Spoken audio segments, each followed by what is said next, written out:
waxaa la ii sheegaya ingiriiskan ma qisas beena run qisa waaxidaan kuu sheegaya waxaa la ii sheegaya inuu nin gurigii ka tegey islaantii buu yimi waxay u yaro hanjabto waxay tidhi haddaad mar dambe haddaad baalkaa noqoto soo hoyan maysid isagoo hanjabaadii qaba bay tidhi waa kan laydhku baktiya ingiriiska bahlada yar la soo iibsadee ordo reerka u soo iibiyaan korontadii yaradee dabka la gelinayay meeshii qaadkunbuu yaro marunoo in yar ka gaadhsii buu isyidhi wuu fadhiistay carruurtiisi iyo wixii oo dhan wuu ilaabay islaantii gurigaa ku madoobaaday meeshii waa isla basbeeshay islaantii waxay garatay inuu dakii marqaan tagay aanu u soo soconina waa iska baxday nalkeedii way soo iibsatay 11 habeenimo soo baxay baa la yidhi oo xasuustay inuu reerka ka yimi meeshii dabeetana 11 habeenimo soo cararay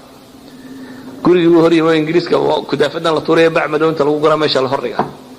uu soo tagay lawan waalane markuu arkay wuxuu isii wallahi wa ta'ala taadi dibadda lagu dhigay baadi xashiishka islaamtu soo tuurtay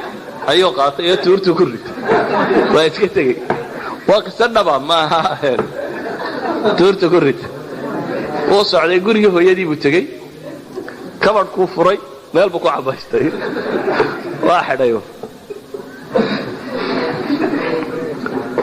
habeenkii iska seexay maalmo gurigii joog in yar markii gurigii la joogay ba islaantii guriga lahayd way yaabtay war gurigii waxaan ka uraya waa guri xafaayada lagu xidhay kabarka la geliyay gurigii waxaan ka uraya maxaa ka saa akhiran islaantii unba meeshii furtay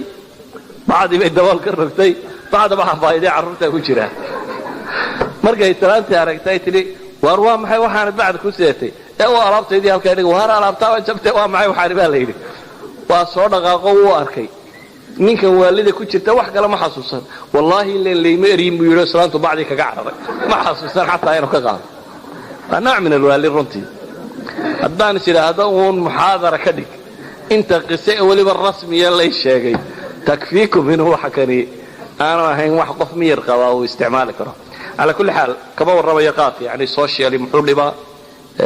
dhaqaale muxuu dhibaa dadnimo muxuu geystaa caafimaad muxuu yeelaa laakiin waxaan tilmaamaya waxa weeyaan war waa daraga kamid ah laakiin waxa koowaad aynu u baahanay waxa weeyaan war macluumada waxaan inuu darag inuu dadka gaarsiino balkii cunayaana isagoo darag u garanaya cuno ilaa inuu isagoo u weesaysanayo cunaya laakiin ha gartay inuu kookayinta waxaanu la weesaysanaya ama kookayintiisa markaa ha weesaystaa ma iska daayo laakiin inaynu gaarsiino mujtamaceena waxaan inuu darag yahay